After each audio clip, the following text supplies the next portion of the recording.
Hare Krishna, Hare Krishna,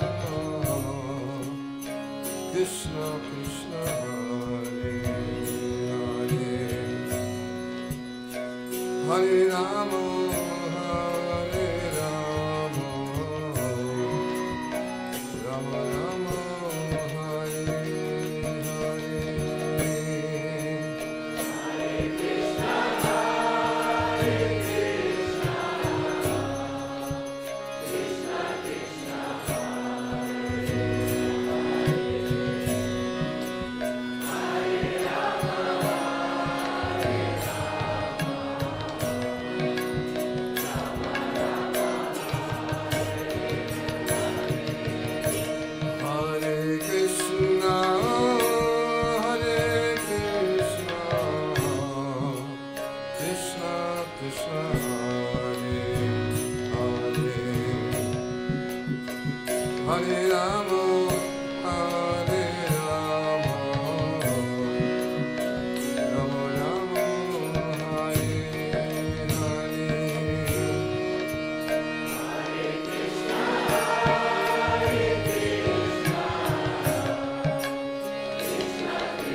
Hare Krishna,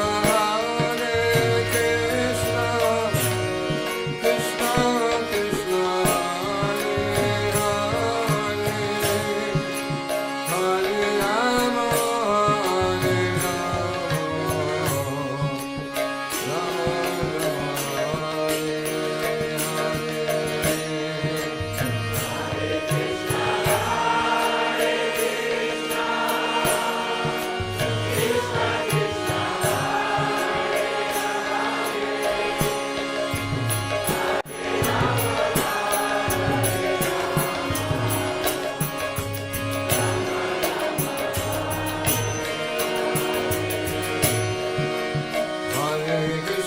Hare Krishna, Krishna Krishna,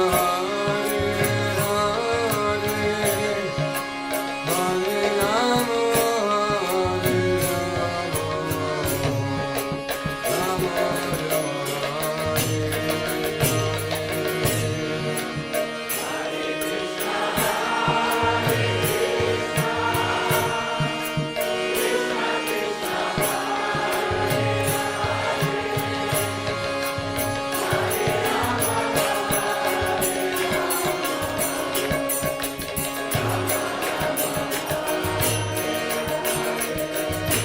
Hare Krishna,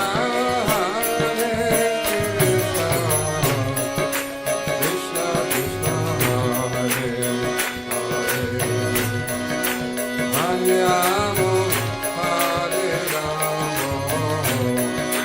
Rama Rama, Hare Hare, Hare Krishna, Krishna Krishna Krishna, Hare Rama, Hare Rama.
Vasudevaya.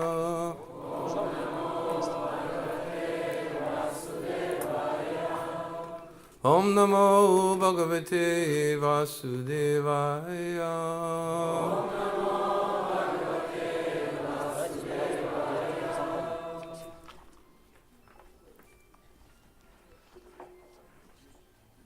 Готов? Так, да? Так держать микрофон.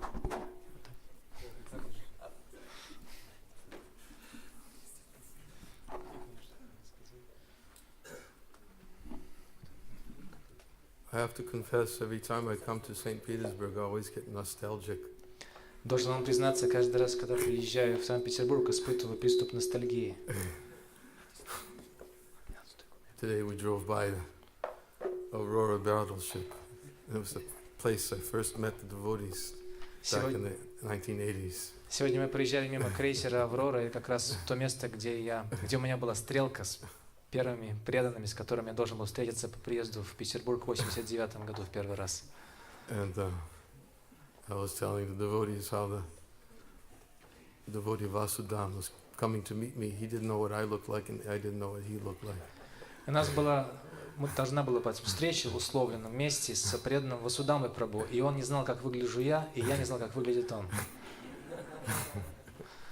I was sitting in a car, some Lada, out in front of the Aurora battleship. Я сидел в машине марки Лада прямо перед крейсером Аврора.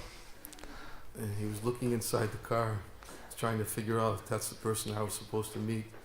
He was supposed to meet, and I was looking outside the car, and I was trying to figure out if that's the person I was supposed to meet. И он так осторожно заглядывал, Васудама Прабху, снаружи, внутрь салона этой машины, Лады, пытаясь понять, тот ли это человек, с которым ему нужно здесь встретиться. А я пытался, выглядывая изнутри, понять то же самое о нем. And we just kind of looked at each other for some time. И мы какое-то время вглядывались друг в друга. And finally, we got enough courage to say something to each other. И потом набрались достаточно храбрости, чтобы друг другу что-то сказать. Hare Krishna. Харе Кришна? С вопросительной интонацией. Big smile came across his face. Сразу его лицо озарилось улыбкой. You were there at that time, weren't you? Шинатхаджи Прабху, вы же были там тогда? At the program with Sutapas in the dacha? Не были на программе у Сутапы Прабху на даче в день Вьясапуджи Шрилы Прабхупады в 89 году? Да, за городом. I always get a little nostalgic. И поэтому меня охватывает ностальгия иногда. Remembering some of the adventures. Всегда охватывает ностальгия, вернее, когда я вспоминаю приключения этих старых лет. One of my favorite stories, I think it's okay if I tell it now. Одна из моих любимых историй, похоже, сейчас мне можно ее безопасно рассказать. Is the very first day I arrived. Эта история произошла со мной в первый день моего прибытия сюда. Never been before. И никогда этого... Я до этого никогда не приезжал в Советский Союз. I was traveling with a tour from America. И я был участником, членом группы туристов из Америки. And we had a tour guide who came from America who would interface with the in-tourist guide here in Moscow. This one was in Moscow. И со мной вместе в нашей группе был гид, экскурсовод, который также приехал из Америки, и он был посредником между нашей группой и агентством интуристов в Москве. And I was told that be very careful. You have to make all your phone calls outside the hotel. Меня предупредили, что нужно быть очень осмотрительным и все телефонные звонки делать с улицы, не из гостиницы, в которой мы остановились. And I was given a phone number to call to meet the devotee on the very same night, first night I arrived in the Soviet Union. Мне дали телефон, и я по этому телефону должен был позвонить с преданным как раз в тот самый вечер, когда я перелетел первый раз в жизни в Советский Союз. I was told to go outside to a phone booth, find a phone booth and make the call. Мне сказали, ты должен уйти из гостиницы, найти на улице телефонную будку и вот оттуда позвонить. So all the other tourists that came with me on the long flight, it was a direct flight from New York to Moscow. They were all sleeping and it was like midnight or something like that. Мы прилетели этой туристической группой из Нью-Йорка прямым рейсом в Москву, и все другие члены нашей группы, туристы, крепко спали, потому что была полночь. And I went and I found a phone booth. А я прокрался на улицу и отправился на поиски телефонной будки. Нашел ее. And then I realized that I didn't have any kopecks with me. И вдруг понял, что у меня нет с собой никаких копеек. Тогда копейками оплачивали звонки. So I was thinking, what should I do? Что же мне делать? Копеек не было. So there was a man in the phone booth next to me. Рядом со мной в телефонной будке стоял, в соседней телефонной будке стоял какой-то мужчина. Of course, I didn't speak a word of Russian. Я к тому времени не говорил ни слова по-русски. I tapped him on the shoulder. Я постучал, похлопал его по плечу, и And he turned to me. он повернулся ко мне. And I looked at him, and it was the tour guide. Я вгляделся в него, и оказалось, это тот самый экскурсовод, который с нами прилетел.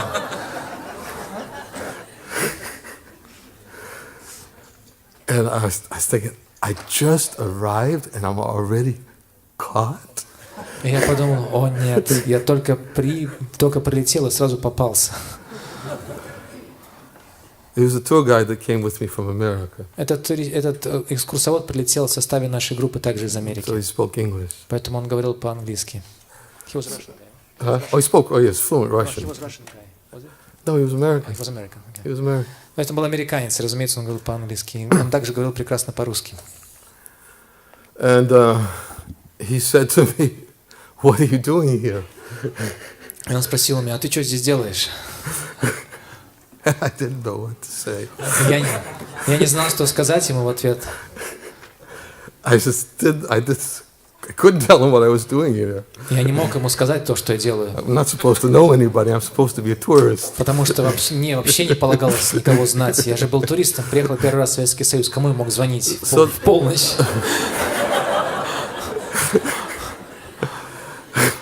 So the only thing that came out of my mouth was, "What are you doing here?" И поэтому единственное, что я нашелся ему сказать в ответ, это: а ты что здесь делаешь? I didn't know what else to say. Я не знал, что еще можно было ему сказать. And then he just looked at me and said, "I asked you first." А он посмотрел на меня и сказал: я тебе первым спросил. And I couldn't go back. I couldn't walk away, and I couldn't answer his question. So I just asked him again, "What are you doing here?" Я не мог ответить на его вопрос, я не мог просто развернуться и уйти обратно в гостиницу. И поэтому единственное, что ему сказал, это повысив голос, спросил: а все-таки что ты здесь делаешь? And so it went back and forth a few times. И вот мы несколько раз этот вопрос задавали друг другу. And he broke down first. И он сломался первым. And he said, "I'm Jewish, and I came to meet Jewish people in Russia, and I come as a tour guide from America to meet them." Он сказал, что я еврей, и сюда приезжаю, чтобы встретиться с членами еврейской общины, и поэтому под прикрытием туристического агента я таким образом получаю такую возможность.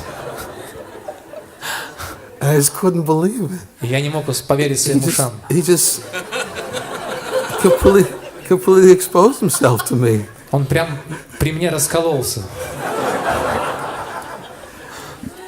And I guess he was afraid of who I was.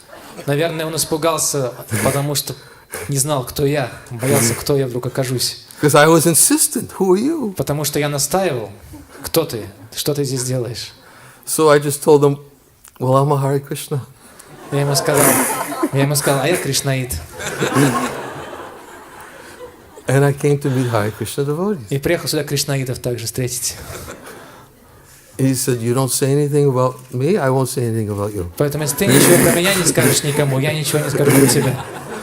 Now what do you want? Что ты хочешь? Can you give me a kopeck for the phone? Спросил он у меня.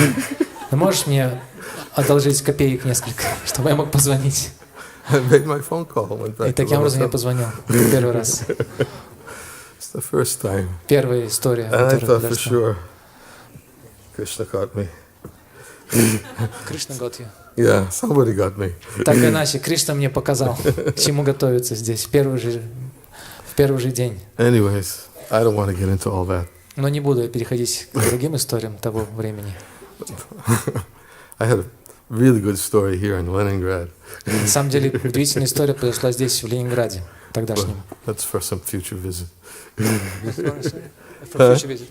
Я это оставлю на будущие визиты.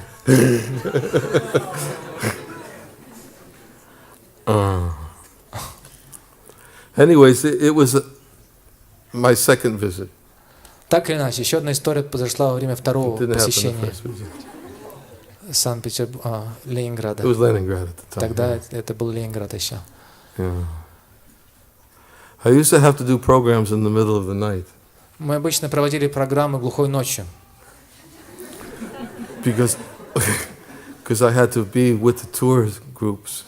потому during что в the течение day. дня я должен был быть нормальным туристом, ходить с другими туристами по I had a достопримечательности. camera around my neck, У меня на груди была фотокамера, taking pictures, я прилежно снимал фотографии. and so we usually, but sometimes we arrange programs at night. Sometimes I just disappear during the day. И поэтому чаще всего мы проводили программы по ночам, но иногда я также исчезал с наших экскурсий днем. And also I remember, like during the day when I was with the tour group, I would have to eat with them in the restaurant. И также помню, во время наших экскурсий мне приходилось ходить в составе нашей туристической группы также по ресторанам и есть там с ними. And the only thing they had in the restaurant was meat. Единственное, чем нас кормили в ресторанах, это мясом. And except they had little celery sticks and carrot sticks. Единственное, что прилагалось к этому мясу, было вегетарианским, это были палочки из сельдерея и морковки. Соломка морковная. I would be with them going to the buffet they would get their big meals, and I would get a little cup with celery and carrot sticks and sit down and eat with them. И вот они набирали себе полные тарелки того, что они хотели там поесть, а я себе в чашечку накладывал эту соломку морковную и сельдерейную. And they'd always look at me and say, "What do you eat?" И сидел и ел с ними все это, и они смотрели на меня и сказали: "Ты чем питаешься?" And I had to tell them that I drank bad water. А я им сказал: "Ну просто я выпил какой-то плохой испорченной воды, поэтому у меня That's расстройство. all I could eat. Единственное, что я могу есть, это вот They're это." always very suspicious because I was only eating celery and carrots for No. lunch. Они стали меня подозревать, потому что на обед я ел исключительно морковь и сельдерей, But и ничего больше.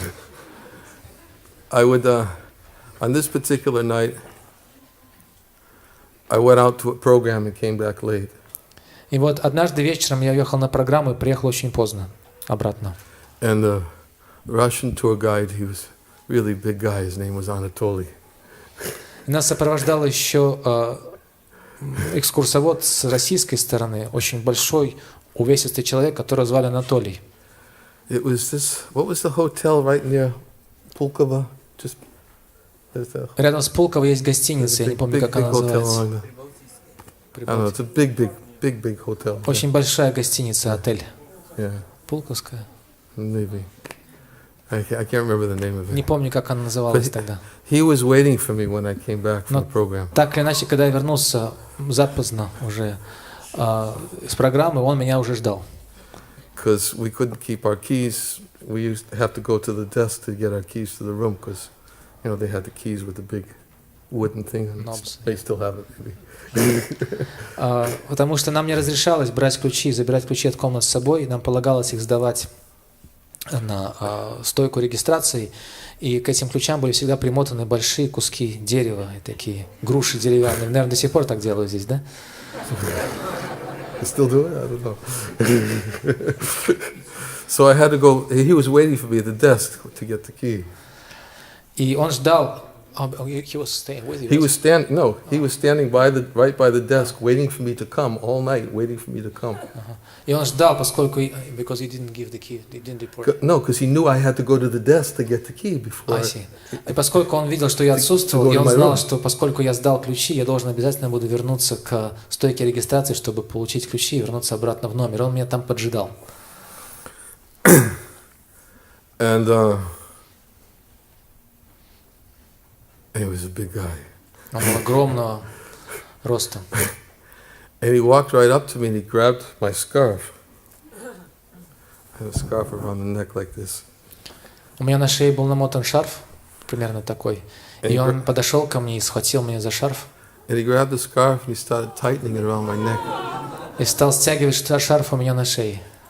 He looked at me right in the face and said, "What are you, an anarchist?" Ты кто? Спросил он. Анархист?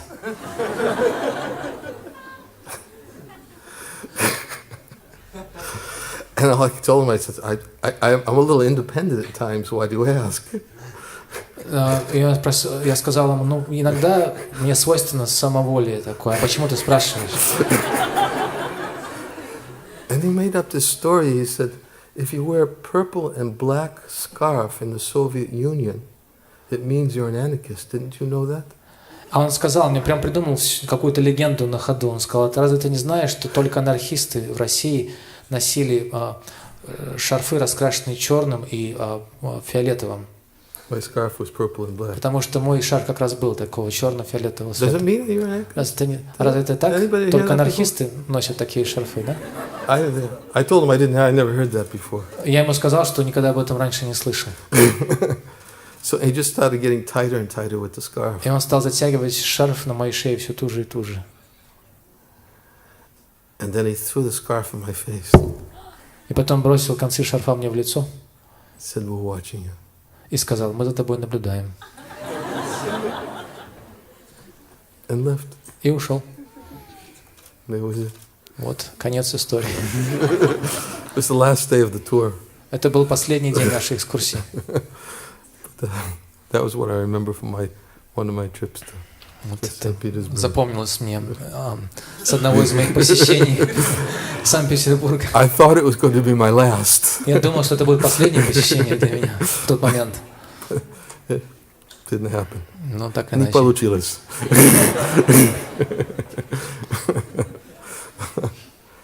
Anyways, don't get me started. I don't want to get Ну into дальше all не this. просите меня, пожалуйста, больше рассказывать историю. Если начну, я уже не закончу. There's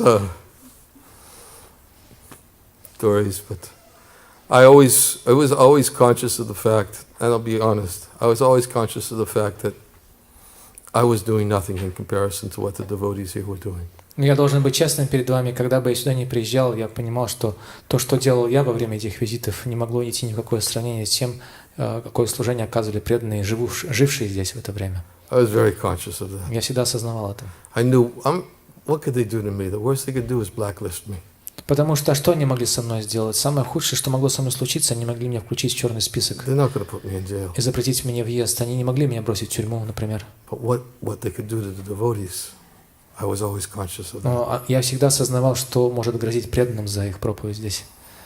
And I was always respectful of those devotees who made the sacrifices. И я всегда с огромным уважением относился к тем преданным, которые шли на эти жертвы здесь.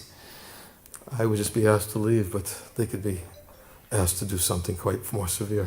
Потому что меня в самом худшем случае просто попросили бы уехать, но то, что попросили бы сделать этих преданных, было бы гораздо худшим. And they wouldn't be asked either. Более того, даже не просили бы это сделать, просто бы сделали с ними. So I had a lot of respect, and I always felt that I was simply coming here to serve them. Поэтому я всегда хранил огромное уважение к ним и видел свою роль во время этих приездов просто в служении им. And to assist them in their service to Prabhupada. Чтобы как-то постараться им служить и помогать им в их служении Шриле Прабхупаде. And then I remember sitting in flats and giving talks. Помню все эти программы на квартирах и лекции, которые там давал. And the devotees would sit for hours and hours and hours. И преданные сидели часами на этих программах. And always be very, very, very eager to hear. И они всегда горели желанием слушать больше и больше. And I always felt that actually I'm sitting here speaking, but actually it's because their desire is so strong to hear about Krishna. Krishna is reciprocating with them and it's just putting me here. And I'm getting caught in the crossfire. И я думал, что тем самым Кришна просто откликается на их искреннее горячее желание слушать все больше и больше, и поэтому Кришна и приводит меня сюда, и я оказываюсь в этом перекрестии их внимания, то есть под мушкой. That's how I felt. Вот так я чувствовал. But it was very purifying. И для меня это было огромным очищающим опытом. And somehow Krishna has allowed me to continue to come. И так или иначе Кришна позволил мне продолжать приезжать. And although I have no qualification, and same as back then, to sit here and to speak. И хотя у меня нет никакой квалификации для этого, так же, как тогда, просто сидеть и говорить. Those of you who have a sincere desire to hear something from me, Krishna will somehow help you, and has put me here to help you. Но если у вас, кого-то из вас есть искреннее желание что-то услышать от меня, то Кришна может помочь вам в этом желании, используя меня как инструмент для его осуществления. Because bhakti is, as Prabhupada says, is the cultivation of desire. Потому что, как Шрила Прабхупада говорит, бхакти — это искусство взращивать в себе желание. It's the first and foremost requirement for elevation to bhakti. Это самое первое и главное требование и квалификация человека для того, чтобы подняться на уровень бхакти. Is the desire for bhakti. То есть у человека должно быть желание получить бхакти, это первое требование. And for those who have a very sincere desire, Krishna makes an arrangement. И для тех, у кого есть такое искреннее желание, Кришна все устраивает сам. Just today, I was on the train, I was reading a book, When Good Fortune Arises. Сегодня по дороге сюда, в поезде, я читал книгу, которая называется «Когда распускается лотос удачи». As a biography about Srila Guru Govinda Maharaj. Это биография, описывающая жизнь Гаура Говинда Махараджа. And very inspiring. Очень Is вдохновляющая. it in Russian? А ее, похоже, уже перевели на русский язык, да? Yeah. I've read it before. I'm reading it for the third time. Я уже читал ее раньше 2 раза, сейчас 3-й раз перечитываю. But especially, you could see, and it's so clear, even from his childhood, he just was, he had a desire for service to Krishna. Но очень ясно из чтения этой биографии становится, что у Шрилы Гаура Говинда Махараджа с самых ранних дней его детства было горячее желание служить Кришне. And then later, this is the part I was reading today, I was reading his diary entries right in the very beginning when he first met Prabhupada. И сегодня я перечитывал главу из книги, в которой содержатся записи Гаура Говинда Махараджа из его дневника в те самые первые дни, когда он начал встречаться со Шрилой Прабхупадой. Because he had this really, really strong desire for prema. Потому что он очень сильно хотел бы обрести прему. And he was constantly praying for prema and ananda to manifest in his heart. И он все время молился о том, чтобы в сердце проявилась према Ананда. And he was praying for the association of a Vaishnava who can build that desire and give him that desire, increase his desire. И он все время молился об общении с преданными, которые смогли бы помочь ему укрепить и вырастить это желание. And he had traveled to many different places, looking for the association of somebody who could give him this prema. Он обошел всю Индию, ища общество тех, кто мог бы дать ему эту прему. But everywhere he went, he couldn't find people. He saw people who were still so much attached to the impersonal conception, attached to fruitive activities, attached to philosophical speculation. Но когда бы он не направлялся, он всегда видел людей, которые по-прежнему были привязаны к имперсональным представлениям о о Боге и к различным философским измышлениям или к деятельности ради плодов. He just wanted to find the association of a Vaishnava, and he wanted to be a renunciate. Но он хотел найти общение вайшнавов, и он хотел сам перейти в отреченную плод жизни. He was a teacher in school. He was married at the request of his family. He had 7 children. Он был учителем в школе, он женился по просьбе своих родителей, членов своей семьи, и у него появилось 7 детей. But he had this, at some point, he just desired that he wanted he had fulfilled all his duties in family life. He wanted to be a renunciate. Но в какой-то момент времени, когда он исполнил все свои обязанности в семейной жизни, его охватило очень сильное желание отречься от мира. And then after traveling all over different places, the Himalayas, northern India, he couldn't find anyone. He decided, well, I'll go to Vrindavan. И обойдя всю Индию, Гималаи и северную часть Индии, он решил пойти во Вриндаван. And then, when he arrived in Vrindavan, he saw, I think it was the Krishna Balaram temple, and he saw a sign or something about A.C. Bhaktivedanta Swami Prabhupada on the front of the temple. Когда он прибыл во Вриндаван, то увидел только что построенное здание храма Кришны Баларама, и там красовалась вывеска А.Ч. Бхактивиданта Свами Прабхупада. And he decided he would go in. И он решил, Who was there? Who was A.C. Bhaktivedanta Swami Prabhupada? Он решил зайти внутрь и посмотреть, а кто такой А.Ч. Бхактивиданта Свами Прабхупада. And at that time, Prabhupada's secretary was in the front of the building, front of Prabhupada's quarters, excuse me. И в то время в первой части квартиры Шрилы Прабхупады, помещения, где Шрила Прабхупада жил, сидел его секретарь в прихожей.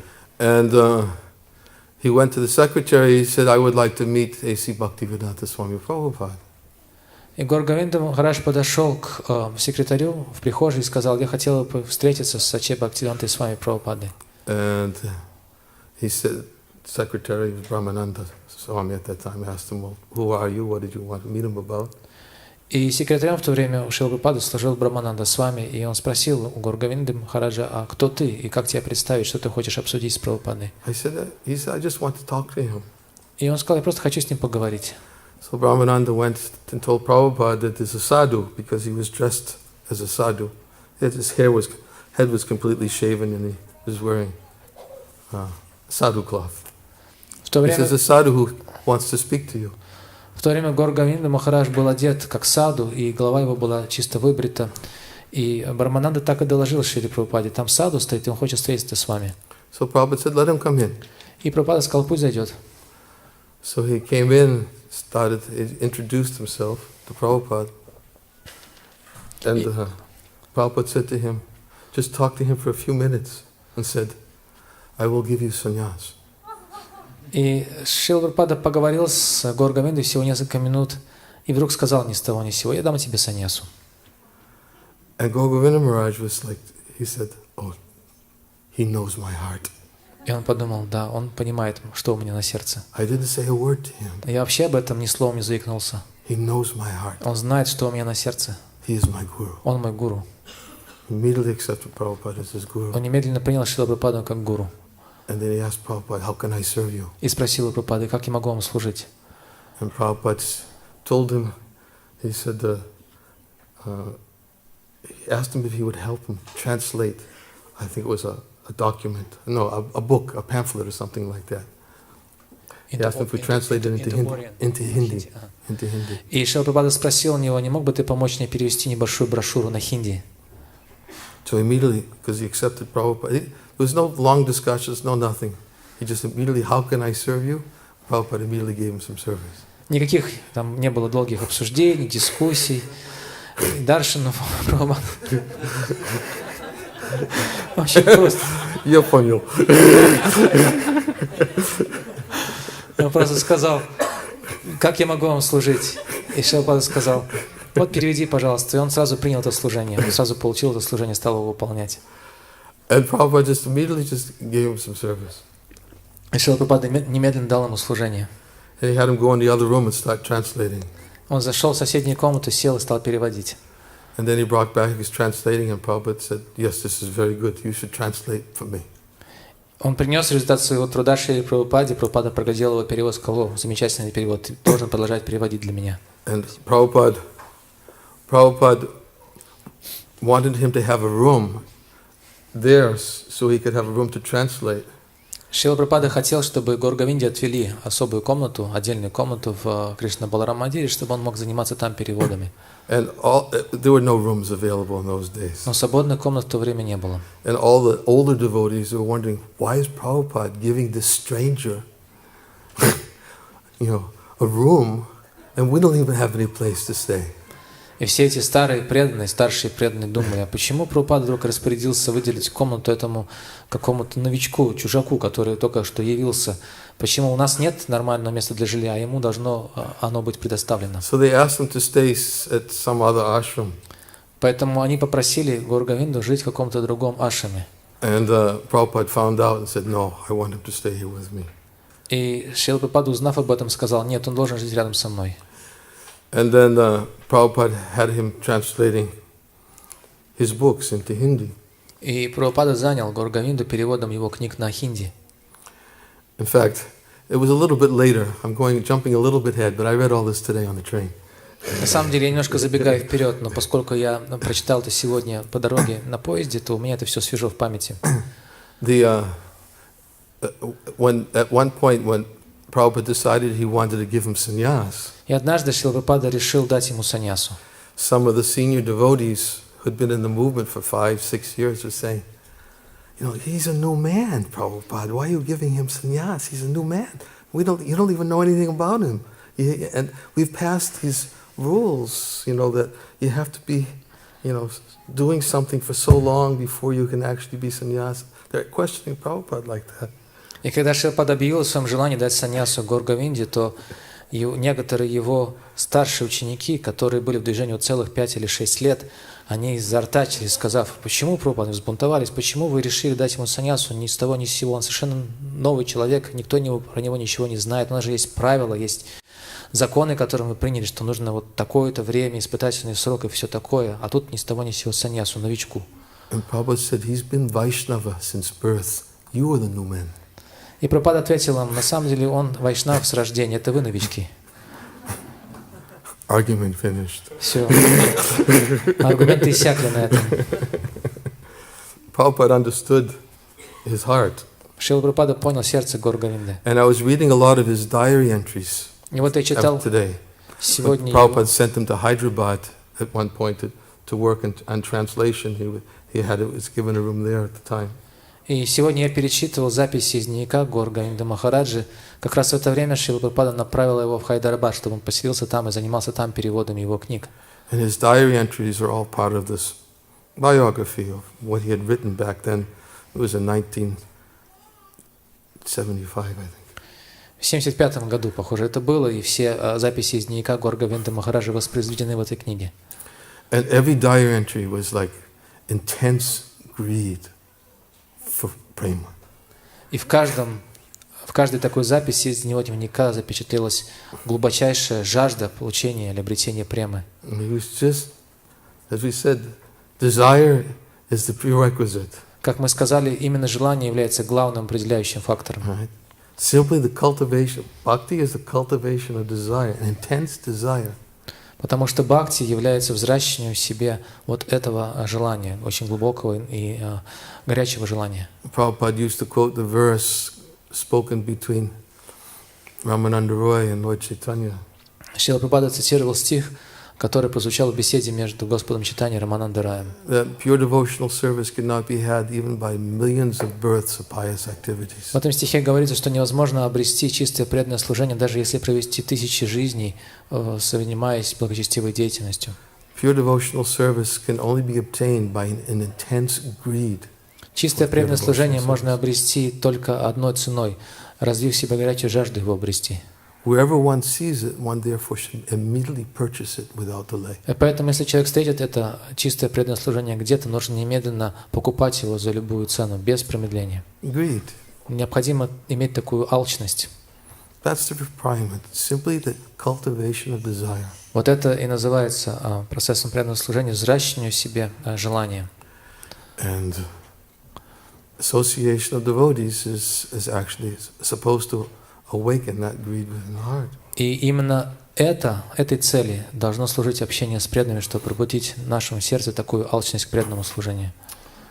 Anyways, I can't remember why I was speaking about cultivation of desire, but I was thinking, it made me immediately think of what I was reading today, and when good fortune arises. Не помню, почему я начал говорить на эту тему, но в любом случае на меня на эту тему, на эти размышления навела книга, которую я перечитывал сегодня. Как называется в русском переводе эта книга? «Распускать лотос удачи», да? Так? Когда распускается лотос удачи. I was wondering about the name of it in Russian. Когда распускается лотос удачи.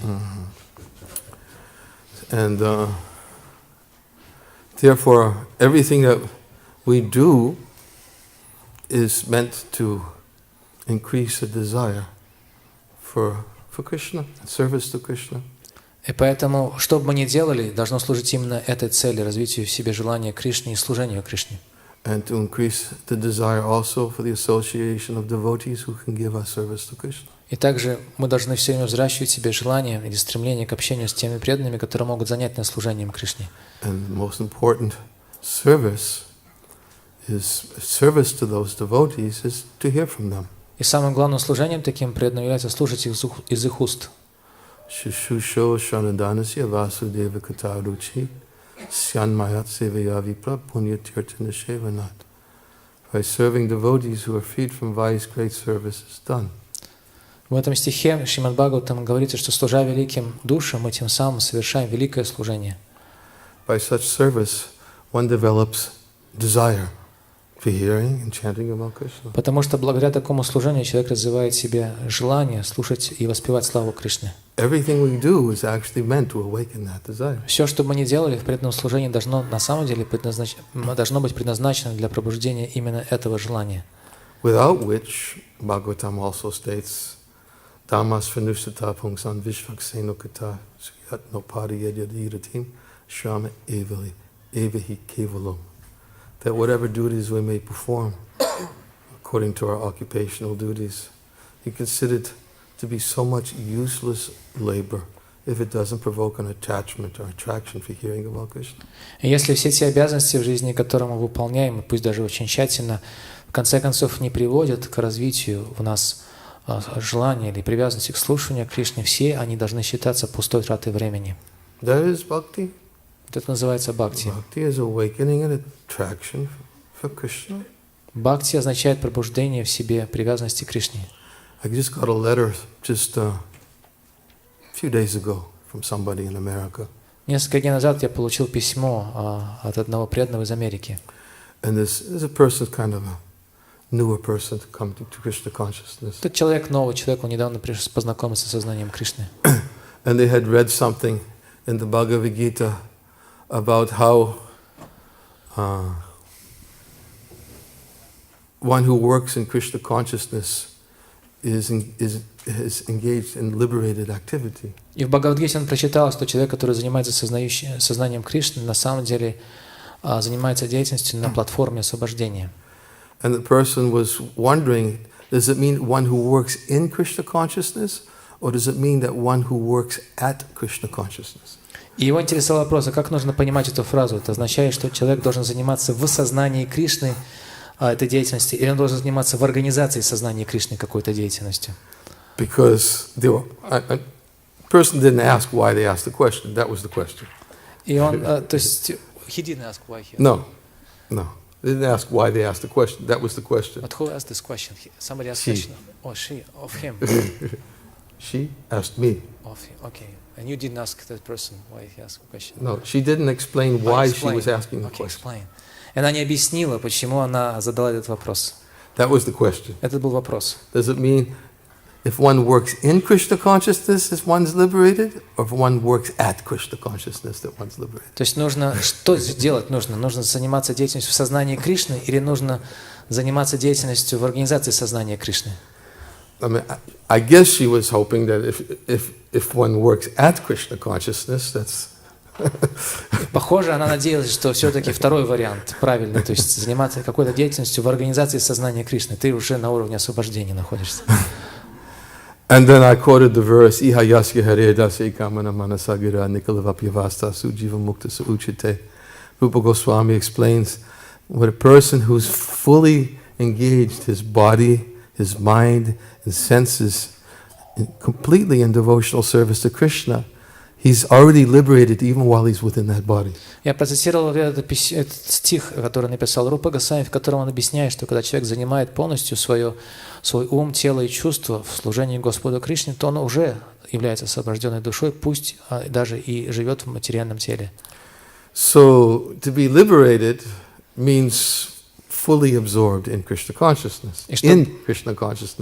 И чтобы быть освобожденным, нужно быть полностью поглощенным сознанием Кришны, в сознании Кришны. However, if one is fully absorbed at Krishna consciousness, но если человек занимается полностью какой-то деятельностью в организации сознания Кришны, then Prabhupada gives the example of the difference between an unripe mango and a ripe mango. то Шрила Прабхупада объясняет разницу между манго зрелым и незрелым. That the ripe mango is very sweet. Что зрелая манго очень сладкая на вкус. And when one takes ripe mango, one relishes the taste of that ripe mango. И когда человек ест этот зрелый плод манго, то он испытывает нектарный вкус этого плода. And the unripe mango is not so sweet. Но незрелый плод манго не такой сладкий. But it's still a mango. Но это все-таки манго. And in due course of time it will become ripe. И через какое-то время этот плод может созреть. And Prabhupada uses that analogy to help us understand that yes, to be fully engaged in sadhana bhakti, и Шрила Прабхупада объясняет эту аналогию следующим образом. Занимаясь полностью садхана бхакти, it's like the unripe mango. Это сравнивается с таким незрелым плодом манго. Because as long as one is still struggling with the mind and the senses, пока человек по-прежнему борется со своим умом и чувствами, there's no question of liberation, being liberated. Он не может считаться освобожденным, об этом не может идти речи. Liberated souls don't struggle with mind and senses. Потому что освобожденные души с умом и чувствами не сражаются. They're liberated. Они освобождены уже. Why? Because their mind and senses are fully absorbed in Krishna. Почему? Потому что, как говорится в этом стихе, их ум и чувства полностью поглощены Кришной.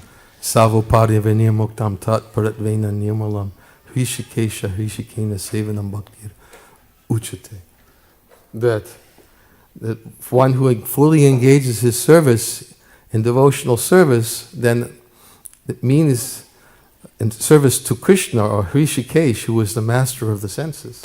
Как говорится в этом стихе, человек, который занимает все свои чувства в служении Хришикеши, то есть Господу Кришне, являющемуся повелителем чувств, then automatically two byproducts will manifest. то эта деятельность естественным образом приводит к двум результатам. Savoparya vinimuktam.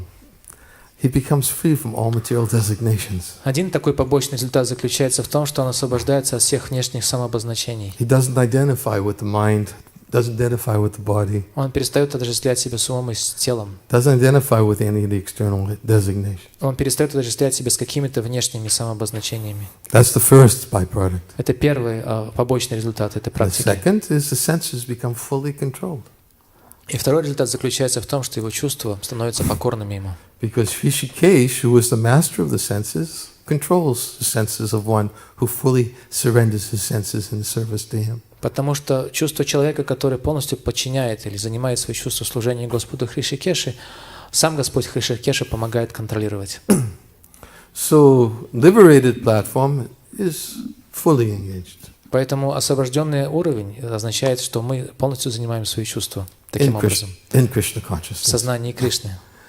But for those who work hard at Krishna consciousness, Но те, которые занимаются каким-то тяжелым трудом, или не обязательно тяжелым, но как интенсивной деятельностью в организации сознания Кришны, although still struggling with the mind and senses, пусть они даже и продолжают бороться с умом и чувствами, but by constantly endeavoring to dovetail the mind and senses in service to Krishna, но при этом прилагая постоянно усилия в том, чтобы связать свои чувства и ум со служением Кришне, knowing that it's service to Krishna which will free me from these identification with the mind and the senses. Осознавая, что именно служение Кришны поможет мне порвать с этим отождествлением себя с умом и чувствами. It's not something that I can do with my own intellect.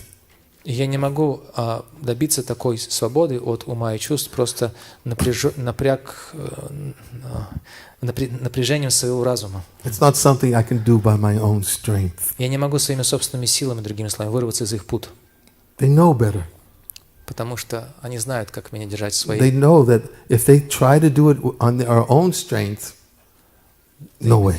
Потому что такие люди знают, они очень хорошо осознают, что если они попытаются сделать это своими собственными усилиями, то у них ничего не получится. That is the superior platform.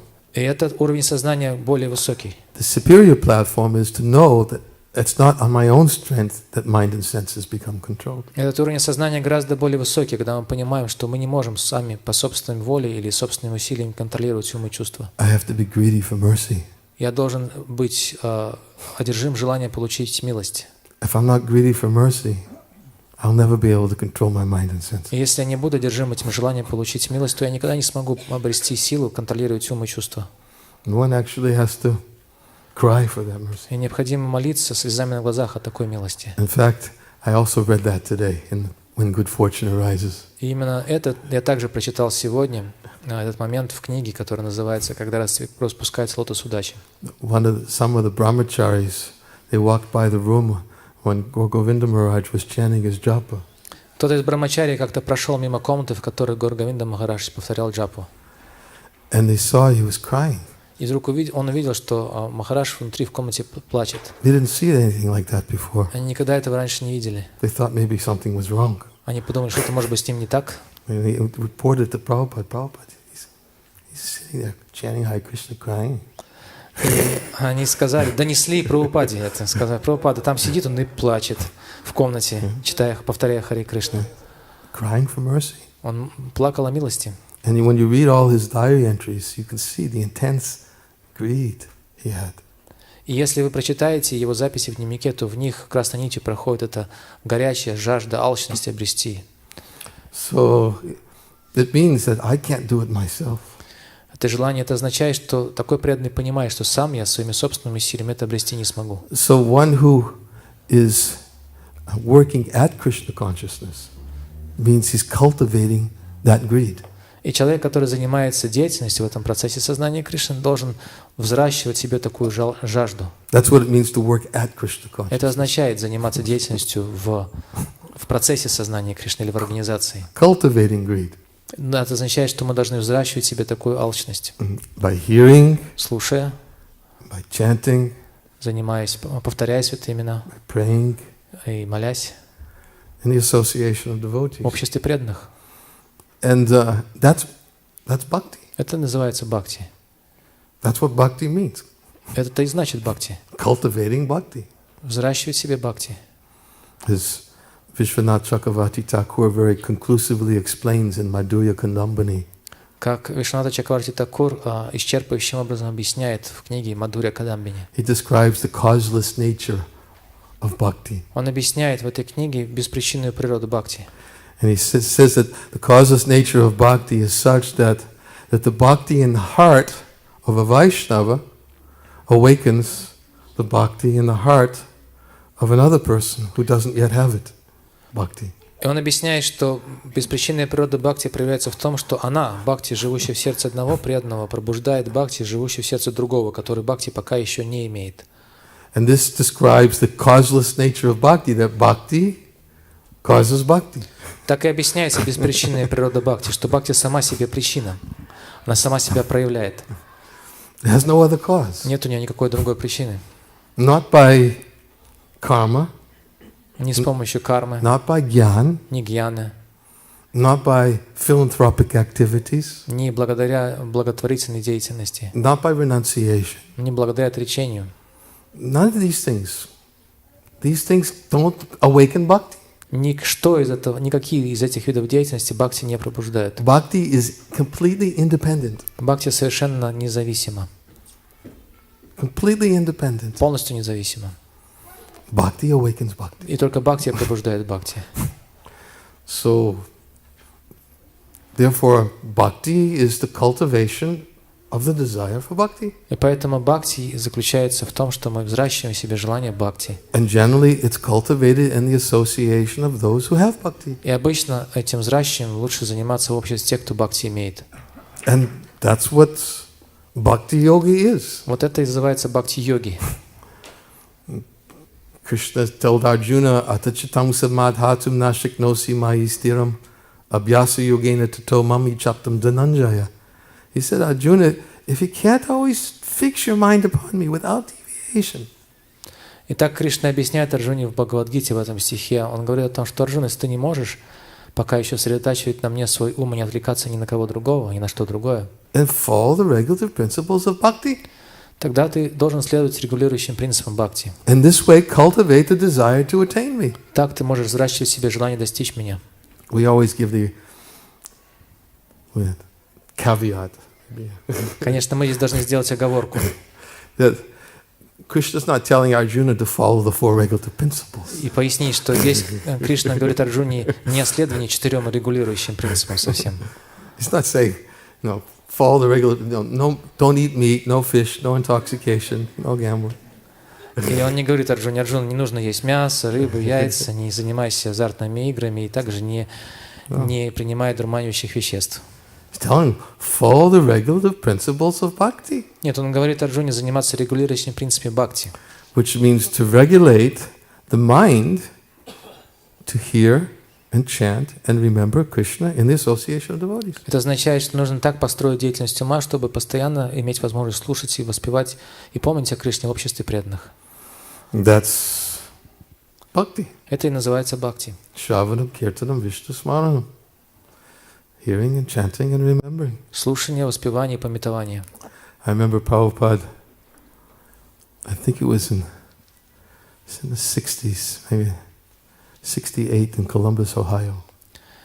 Шрила Прабхупада в 68-м I wasn't there, I just remember reading it. читал о том, как Шрила Прабхупада в городе Коламбус в штате Огайо. I came in several years later. Потому что тогда еще не было движения, я пришел несколькими годами спустя. But Prabhupada was telling the very, very new devotees at that time about Shravanam, Kirtanam, Vishnu Smaranam. В то время Шрила Прабхупада объяснял преданным новичкам, которые только что присоединились, о важности слушания Шраванам и Киртанам, воспевания. And he was explaining that if just simply by engaging in Shravanam and Kirtanam, then Vishnu Smaranam will automatically arise. Если просто будете заниматься Шраваном и Киртаном, объяснял Шрила Прабхупада, то Вишну Смараном, памятование Вишну придет само собой. This is the best way for Vishnu to engage, come to the platform of Vishnu Smaranam. Самый лучший способ подняться до уровня Вишну Смараном, то есть памятование о Вишну, это слушать и воспевать. We oftentimes quote that verse also, the Vishnu Purana.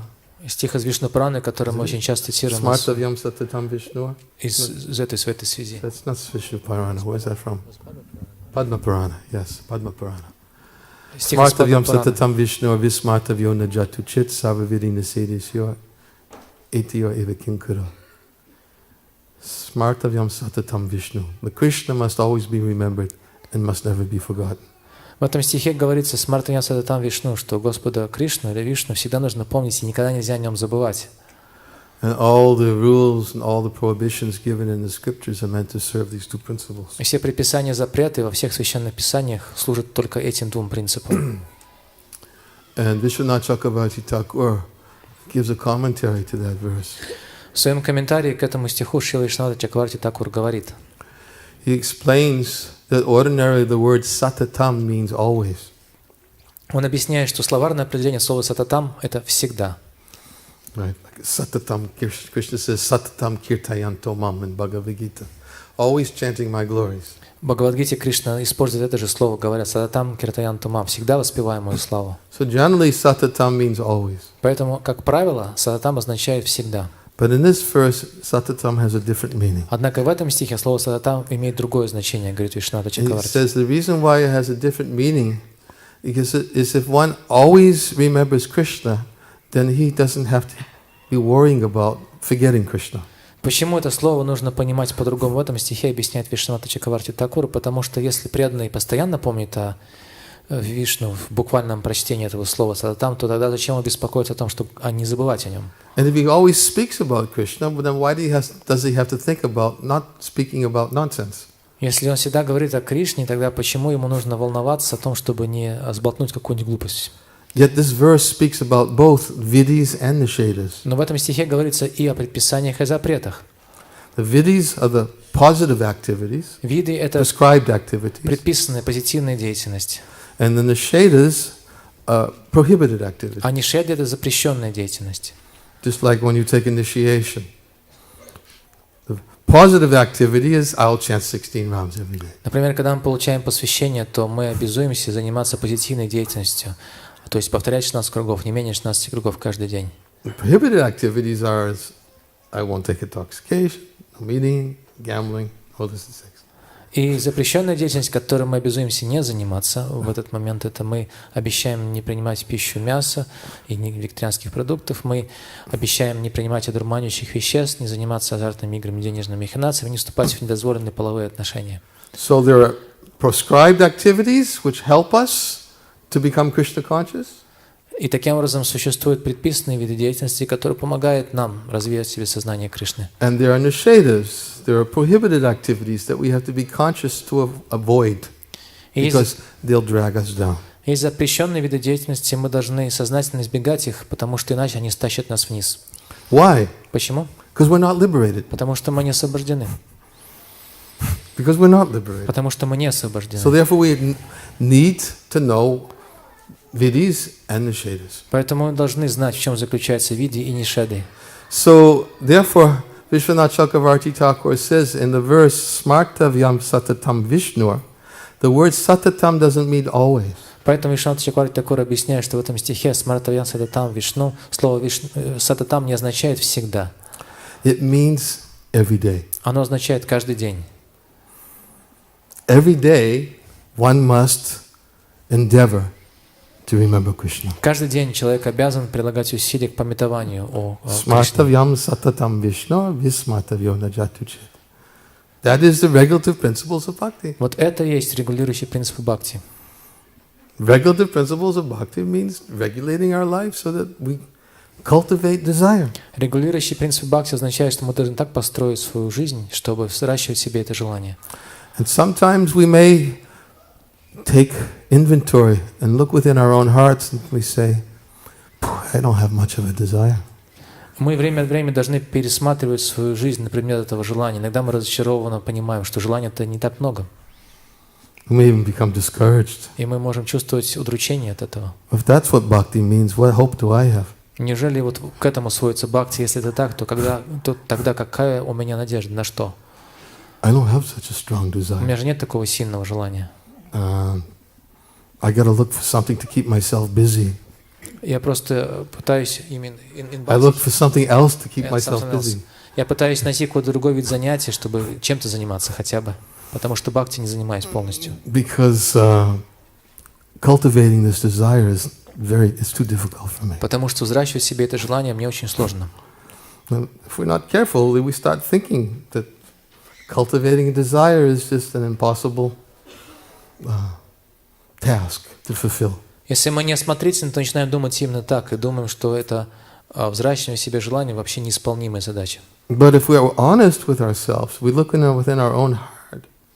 Но если мы честны перед самими собой, заглядываем себе в сердце, then we should come to the conclusion, I need help. то мы должны прийти к выводу: я нуждаюсь в помощи, I need mercy. я нуждаюсь в милости. I need the association of those who will help me in the cultivation of this desire. Я нуждаюсь в общении тех преданных, которые помогут мне взращивать это желание. And one has to be very, very careful. И нужно быть очень осмотрительным. Because if one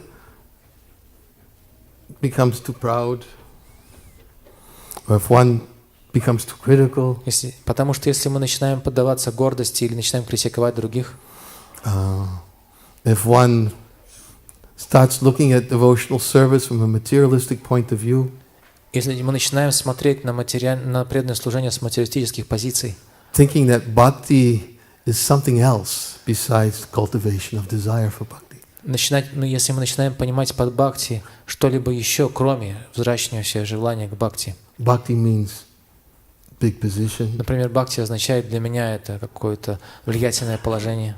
Bhakti means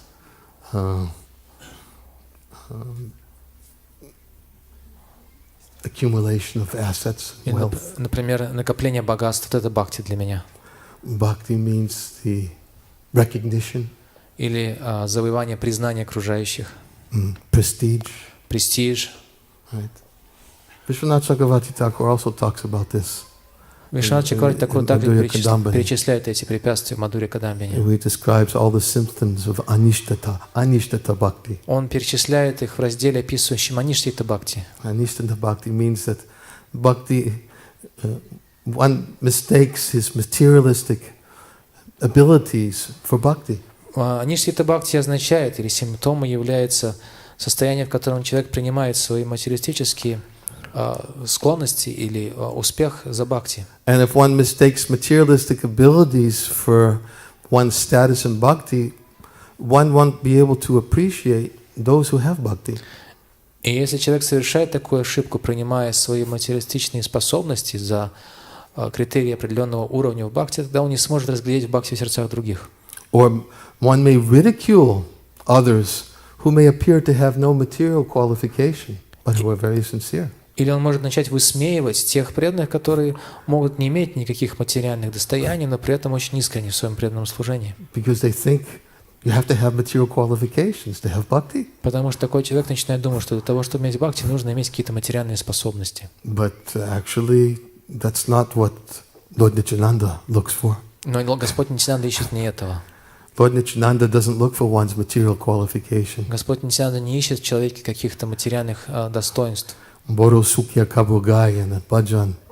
Lord Nityananda doesn't look for one's wealth, doesn't look for one's fame, doesn't look for one's power. He simply looks to see if one has a little tear in his eyes when he chants the name of Gauра. Господь Нитянанда не высматривает, то есть не смотрит, не обращает внимания на богатство человека, на его славу или на его власть или влияние. Единственное, что обращает внимание Господь Нитянанда, это то, катится ли хотя бы одна слезинка из глаза человека, когда он воспевает имя Гауры. Oh, that's his qualification. Вот, если катится, то это уже его квалификация. Всего лишь одна маленькая слезинка в глазу, когда он воспевает имя Господа Гауры. Вот, ему я дам чистое святое имя. Вот этого он ищет.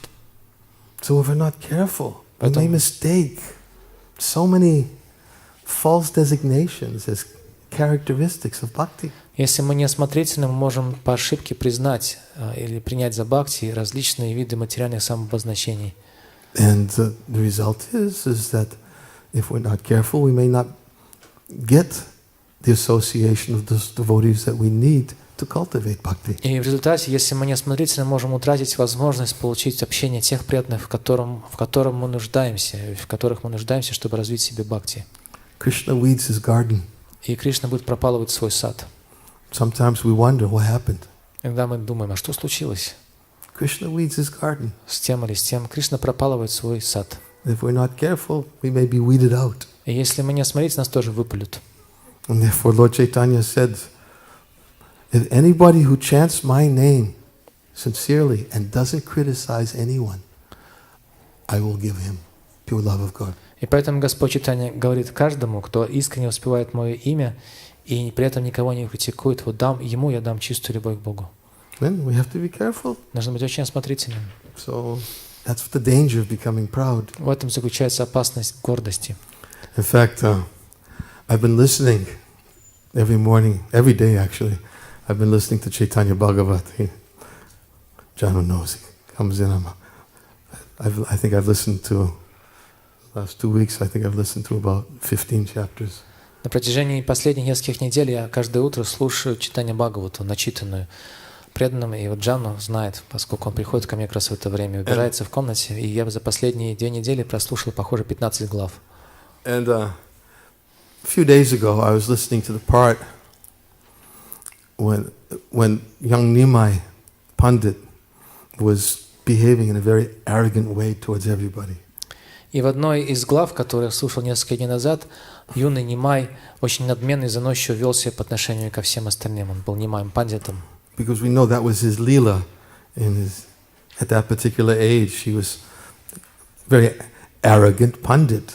Мы знаем, что именно такую лилу являл Господь в то время. Он вел себя как заносчивый, надменный, гордый собой пандит. And he was always challenging everybody. И все время бросал вызов другим и задирался к ним. And because in Navadvip at the time, that's what people were looking for, was prestige. Who can beat others in fighting, in argument? Потому что в то время в Навадвипе именно этим и занимались люди. Они друг с другом сражались на дебатах и смотрели, кто кого победит. People were considered to be spiritually elevated if they could defeat others in argument. Люди считались духовно возвышенным, если могли одерживать победу над другими в спорах. Like the whole story of Keshava Kashmiri. И иллюстрацией этому является история про Кешава Кашмири. And we heard that the other day too. Мы об этом также слушали несколько дней назад. But so Nimai Pandit, of course, he was behaving as a very proud and arrogant pandit. И вот Нимай Пандит вел себя таким, как заносчивый, надменный пандит, знаток шастр. Because his interest was to attract the pandits by defeating them with logic and argument. Потому что он хотел привлечь к себе пандитов, побеждая их в спорах и логике. And at some point, of course, he had a plan. After he got all those followers, he was going to transform them with bhakti. И план его заключался в том, чтобы, победив их всех, потом их всех привлечь к бхакти. But when Nimai would see the Vaishnavas, he would always behave in an arrogant way. Однако даже когда Нимай встречал вайшнавов, он задирался к ним. And sometimes he would get into an argument with them and defeat them. И он также вступал в споры с ними и побеждал их в спорах. Like one time, I think he got Mukunda in the middle of the road, and he started asking him questions about liberation. Однажды он задрался к Мукунде, шел по дороге и прямо на дороге стал задавать ему вопросы про освобождение. And Mukunda was trying to run the other direction. А Мукунда пытался скрыться в противоположном направлении от него. Because he didn't want to be anywhere near this Nimai. He had so many attractive qualities, but he was just so arrogant. Он и близко не хотел подходить к этому Нимаю, потому что при всех его замечательных качествах от него разило этой заносчивостью. And Mukunda complained about him. He said, he's just like a tax collector. When he gets you, he won't let you go. Он, как сборщик налогов, жаловался на него. Мукунда вцепляется, уже не отпускает. And many of the Vaishnavas were so much attracted to Nimai's qualities because of his beauty, because of his learning. Вайшнавы чувствовали влечение к Нимаю Пандиту, потому что он был очень красивый и он был очень ученый. He was so learned, nobody could defeat him. Он был таким ученым, что никто не мог поддержать победу над ним в споре. And Vaishnavas are very attractive, but they used to say, "Oh, Nimai, if you would become a Vaishnava, we would immediately surrender our lives to you." И хотя Нимай очень нравился Вайшнаву, но Вайшнавы сожалели, думали, ну, если бы Нимай, ты когда-нибудь ты станешь Вайшнавом, тогда мы тебе предадимся сразу. What was the one thing they saw in him that they couldn't tolerate? Но что было в нем такого, чего не могли вынести Вайшнавы? It was his arrogance and pride. Его надменность и гордость. Because they knew as long as he manifested this arrogance and pride, they couldn't accept him as a Vaishnava. Потому что они понимали, пока Нимай продолжает проявлять в себе эту надменность и гордость, невозможно относиться к нему как к Вайшнаву. And then, as we know, later he went to Gaya and he met his spiritual master Ishwarpuri. И затем, впоследствии, он отправился в Гаю и там встретился со своим духовным учителем Ишварой Пури. And he took initiation from him. Получил от него посвящение. And when he came back, he started manifesting such amazing qualities. И вернувшись обратно из путешествия в Гаю, он стал проявлять в себе удивительные качества.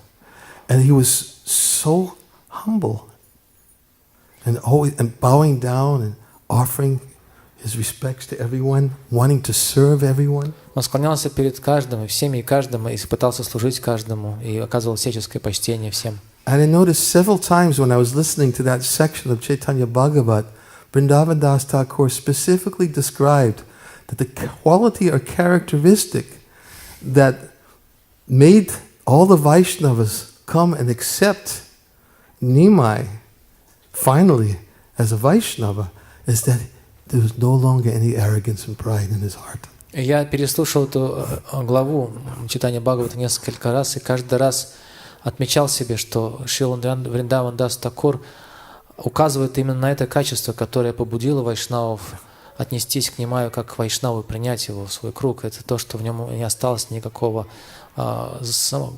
заносчивости и самомнения. He mentions it several times. Он несколько раз об этом упоминает. He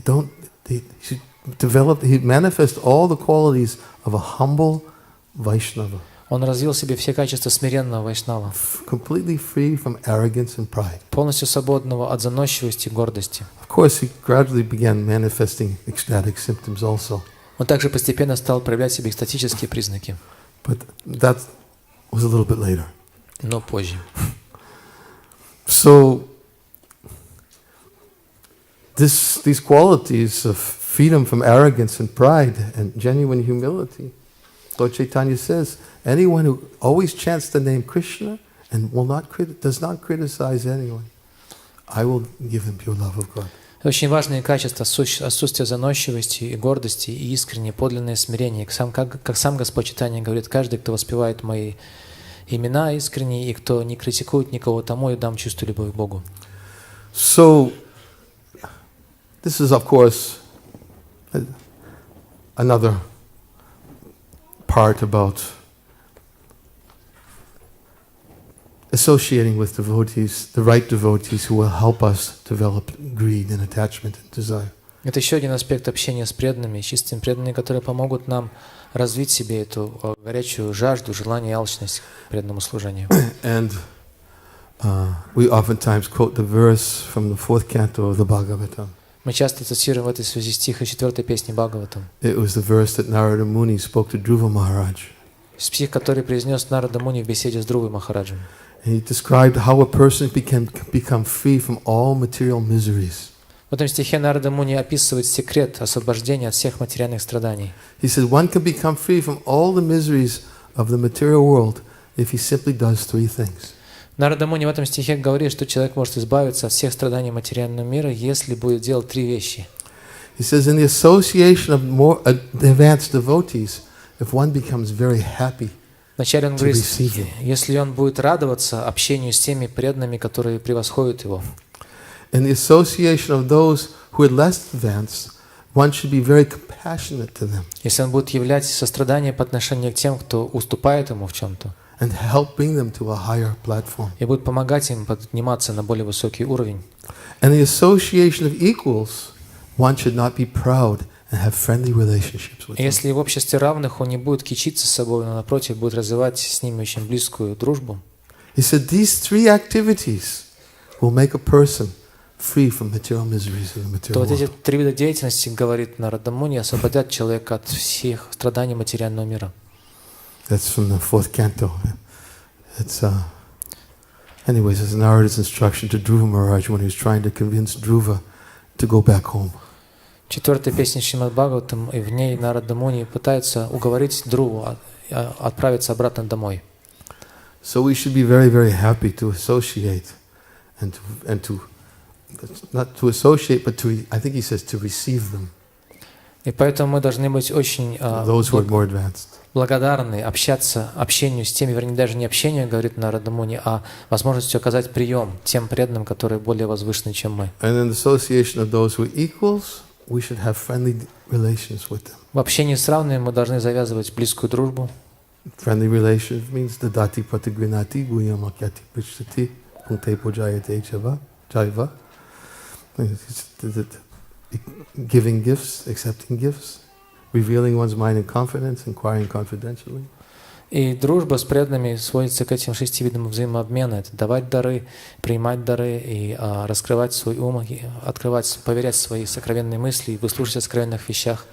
Giving prasad and accepting prasad. Угощать прасадом и угощаться прасадом. And when these are done with love, Если это делается с любовью, these are exchanges of love between one friend and another. так обмениваются любовью друзья друг с другом. Love means you give without expecting something in return. Любовь означает, что мы даем, не ожидая ничего взамен. That is a loving exchange. Это любовь. And so he says that in the association of equals, one should have friendly relations. И он говорит, что в общении с равными необходимо завязывать с ними дружбу. And one should not be proud. И не нужно гордиться собой. So this way, we can stay in the association of devotees. И вот таким образом можем оставаться в обществе преданных. And find very valuable jewels in the association of devotees, which can help us develop a desire for bhakti. И выискивать драгоценные камни в таком обществе преданных, которые смогут помочь нам развить в себе это сокровенное горячее желание. And when we find the association of those who can help us in the cultivation of bhakti, И если мы в конце концов найдем общество тех, кто поможет нам развить это желание бхакти, we should engage with them in those activities that help us to remember Krishna. то мы должны заниматься в обществе таких преданных деятельностью, которая помогает нам помнить о Кришне. For those who are more advanced, we serve them and hear from them. Мы служим тем, кто превосходит нас по уровню духовного развития, и слушаем из их уст. For those who are not as advanced, we offer obeisances to them. Если кто-то не такой возвышенный, мы тем не менее оказываем всяческое почтение таким Like Rupa преданным. Goswami in the verse afterwards in Upadeshamrita В одном из стихов Рупады Шамриты Шрупа Госвами говорит: says, for one who's chanting Hare Krishna, but his behavior may not be so ideal, we respect them, but from a distance, offer obeisances to them in our mind. Если человек повторяет Харе Кришна, не отличается безупречным поведением, то мы предлагаем ему почтение на расстоянии или в уме. Those who have taken Vaishnava initiation and who are fully engaged in devotional service, we go before them and directly offer our obeisances to them. Если кто-то получил посвящение Вайшнавы и полностью занят преданным служением, то мы непосредственно ему оказываем почтение и кланяемся. And for those who are completely devoid of the propensity of criticizing others, А тем, кто полностью освободился от склонности критиковать других, and who are fully engaged in Krishna's service, и которые полностью заняты служением Кришне, we should serve them and hear from them. мы должны служить им и слушать их. In this way, one can cultivate the desire for bhakti, И так можно взращивать в себе желание бхакти. and the association of devotees becomes something very meaningful, relevant, and relishable. И тогда общение с преданными наполняется глубоким смыслом, становится для нас очень актуальным и нектарным. But if we lose sight of the purpose of associating with devotees, Но если мы утрачиваем понимание цели общения с преданными, then we may also lose sight of the purpose of developing the desire for bhakti. тогда мы рискуем также утратить и понимание того, вообще зачем взращивать желание бхакти. And we may become very discouraged when we sit down and we don't have that desire. И мы можем столкнуться с разочарованием в своей жизни, когда вдруг обнаружим, что у нас этого желания нет.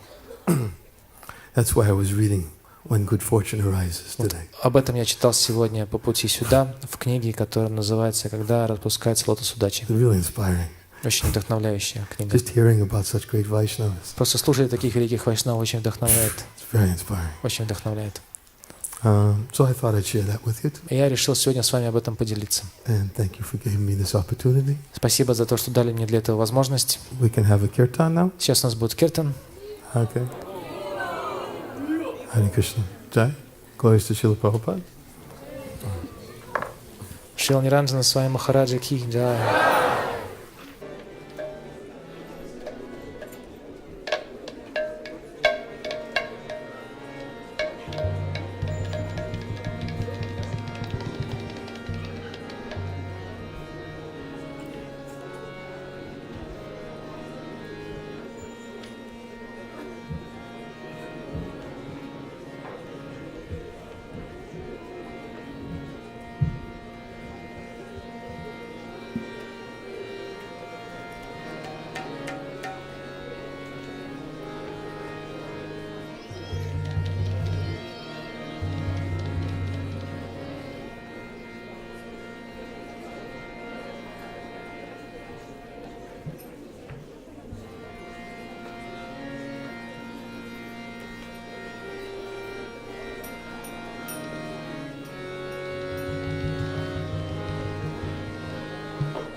Hare Krishna, Krishna Krishna, Hare Rama, Hare Rama, Rama Rama,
Hare Krishna, Krishna Krishna, Hare Hare, Hare Rama, Hare Rama, Rama Rama, Hare Hare.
Sata Shri Shriman Vijayavangre Sri Bhaktivedanta Swami Maharaj Shri Prabhupada Ki Om Vishnupad Paramahansa Paravajakacharya Saraswati Shri Shriman Angri Shri Bhakti Siddhanta Saraswati Goswami Maharaj Prabhupada Ki Ananta Kota Vaishnavindi Ki Skandvanuracharya Sarangri Shri Prabhupada Ki Namacharya Shri Haridas Thakur Ki Taimsika Ho Shri Krishna Chaitanya Prabhu Nityananda Shri Gadadhar Shri Vasari Gaura Bhaktivinoda Ki Shri Shri Radha Krishna Gopa Gopinath Shyamakund Radha Nigiri Govardhan Ki Vrindavan Dham Ki Navadi Mayapur Dham Ki Ganga Maya Ki Jamuna Maya Ki Tulsi Devi Ki Bhakti Devi Ki Sankirtan Yagya Ki Harinam Sankirtan Ki Samaveta Bhaktivinoda Ki Gopi Mananda Slava Sabhavas Sampridna Slava Sabhavas Sampridna Slava Sabhavas Sampridna Slava Shri Guru Shri Guru